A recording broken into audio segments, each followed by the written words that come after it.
Surat Al-Lahab, surat ke-111, jumlah ayat 5 ayat, tempat diturunkan Mekah. Bismillahirrahmanirrahim. Tabbat yada abi lahabin wa tab. Tabbat, binasalah, yada, kedua tangan, abi lahabin, Abu Lahab, wa tab, dan benar-benar binasa. Ma aghna anhu maluhu wa ma kasab. Ma, tidak, aghna, berguna, anhu, baginya, maluhu, hartanya, wa ma kasab, dan apa yang telah dia usahakan. Sayasla naran zata lahab. Sayaslah, kelak dia akan, naron, masuk neraka, zata, yang, lahar, gejolak. Wamra'atuhu hammalatal hatab. Wamra'atuhu, dan istrinya yang bernama Ummu Jamil, hammalatal hatab. Hammalah, pembawa, al-hatab, kayu bakar atau penyebar fitnah. Fi jidiha hablum mim masad.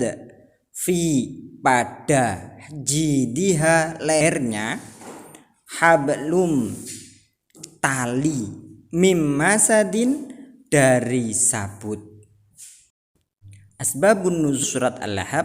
Al-Lahab artinya gejolak api. Surat ini diturunkan sebagai peringatan atas sikap paman Nabi yang bernama Abu Lahab dan istrinya yang selalu menghalangi dakwah Rasul. Tafsir: Allah tidak mau kita masuk neraka seperti Abu Lahab dan istrinya.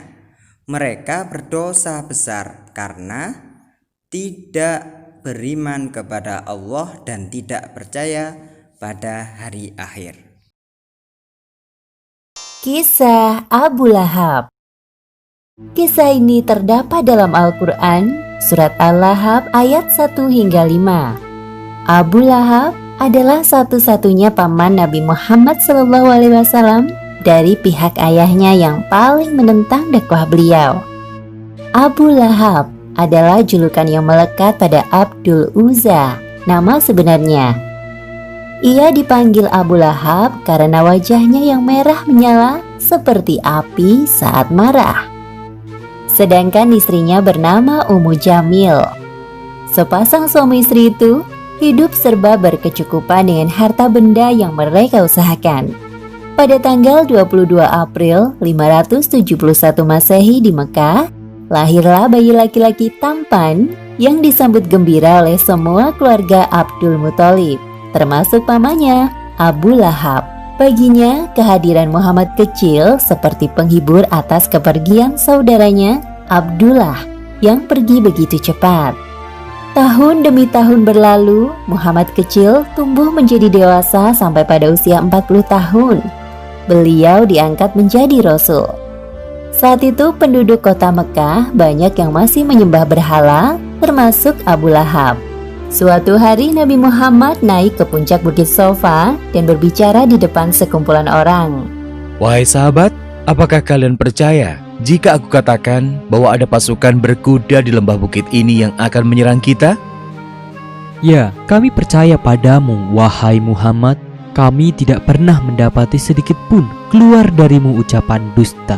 Sesungguhnya aku adalah seorang Rasul yang bertugas memberi peringatan kepada kalian agar beriman kepada Allah SWT dan meninggalkan sesembahan selainnya. Walaupun aku seorang Rasul, aku tidak bisa menolong kalian kelak di akhirat. Jadi, selamatkan diri kalian dari panasnya api neraka. Berita tentang kenabian Muhammad SAW sampai ke telinga Abu Lahab. Hal ini membuat Abu Lahab yang tadinya menyayangi keponakannya berubah menjadi kebencian. Cuma untuk ini kau mengumpulkan kami, wahai Muhammad? Sungguh perkataanmu tidak bisa dipercaya. Celakalah kau untuk selama-lamanya. Abu Lahab pergi dengan wajah marah. Dan pada saat itu, turunlah ayat pertama surat Al-Lahab. Binasalah kedua tangan Abu Lahab dan benar-benar binasa dia. Wahai suamiku, aku kesal sekali dengan keponakanmu satu itu. Siapa yang kau maksud? Muhammad, siapa lagi? Kenapa wahai istriku? Apa yang dikatakan? Dia menghina kita dengan kalimat bualan dari Tuhannya. Begini katanya, binasalah kedua tangan Abu Lahab dan benar-benar binasa dia. Tidaklah berguna baginya, hartanya, dan apa yang ia usahakan. Kelak, ia akan masuk ke dalam api yang bergejolak, neraka. Dan begitu pula istrinya, pembawa kayu bakar, penyebar fitnah. Di lehernya ada tali dari sabut yang dipintal. Berani sekali yang mengatakan bualan seperti itu. Keduanya tidak menyadari bahwa kalimat yang diucapkan istri Abu Lahab adalah bunyi dari surat Al-Lahab ayat 1 hingga 5 yang diturunkan oleh Allah Subhanahu wa taala sebagai peringatan kepadanya. Ummu Jamil pergi menuju ke Masjidil Haram, berharap menemui Muhammad. Namun yang dilihatnya hanya Abu Bakar sedang duduk di halaman seorang diri. Wahai Abu Bakar, di manakah Muhammad? Dia telah menghina aku dan suamiku dengan bualannya. Kalau aku bertemu dengannya, akan aku pukul wajahnya dengan batu ini. Abu Bakar hanya diam. Dalam hati dia bingung mendengar ucapan Ummu Jamil, padahal jelas-jelas Nabi duduk di sampingnya. Karena kau hanya diam, aku anggap kau tidak tahu di mana Muhammad. Kemudian Ummu Jamil meninggalkan tempat itu dengan penuh amarah. Wahai Nabi, tidaklah engkau mengira dia melihatmu? Dia tidak melihatku. Allah telah menutup pandangannya dariku. Subhanallah. Setiap hari Ummu Jamil menyebarkan fitnah tentang Nabi kepada para tetangganya. Bahkan ia juga sempat mencelakai Nabi. Seperti yang disebutkan dalam surat Al-Lahab ayat 3 hingga 5. Kelak ia, Abu Lahab, akan masuk ke dalam api yang bergejolak, neraka. Dan begitu pula istrinya, pembawa kayu bakar, penyebar fitnah. Di lehernya ada tali dari sabut yang dipintal. Sesuai dengan adat masyarakat Arab zaman dahulu, yaitu menikahkan anak-anak antar keluarga, seperti dua putra Abu Lahab yang dinikahkan dengan dua putri Nabi, yaitu Ruqayyah dan Ummu Kulsum. Wahai anak-anakku tersayang, tahukah kalian bahwa Muhammad telah menghinaku dan ibumu di hadapan banyak orang? Sebelum kalian menceraikan istri-istri kalian, jangan berani-beraninya datang menemuiku. Kebencian Abu Lahab kepada Nabi Muhammad semakin menjadi-jadi.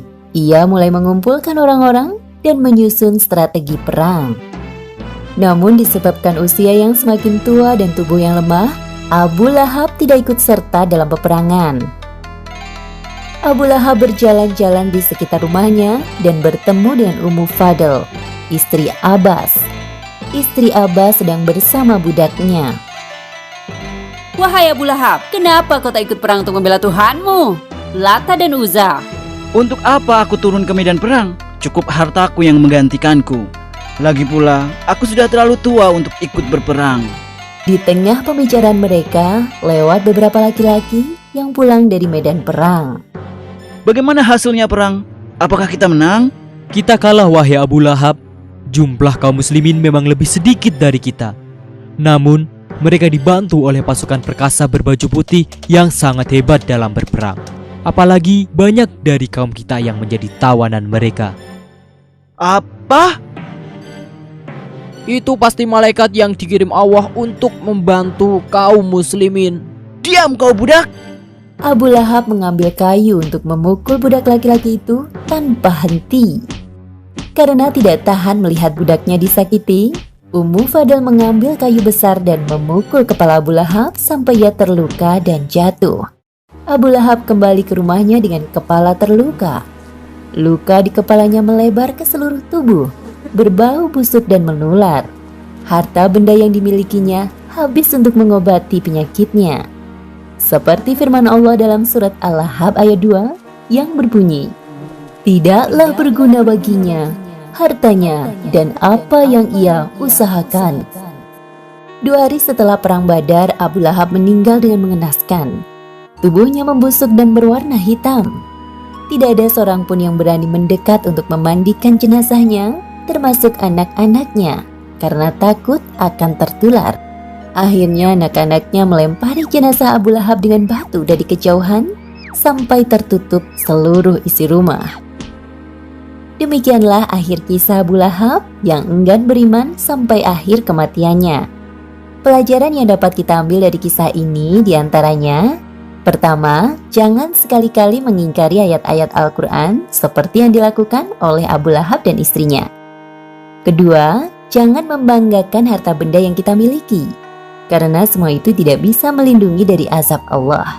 Ketiga, ada balasan untuk setiap perbuatan yang kita lakukan di dunia tanpa memandang hubungan kekeluargaan, seperti Abu Lahab yang merupakan paman Nabi Shallallahu Alaihi Wasallam saat mengingkari perintah Allah tetap masuk ke dalam neraka. Wallahu a'lam bishawab.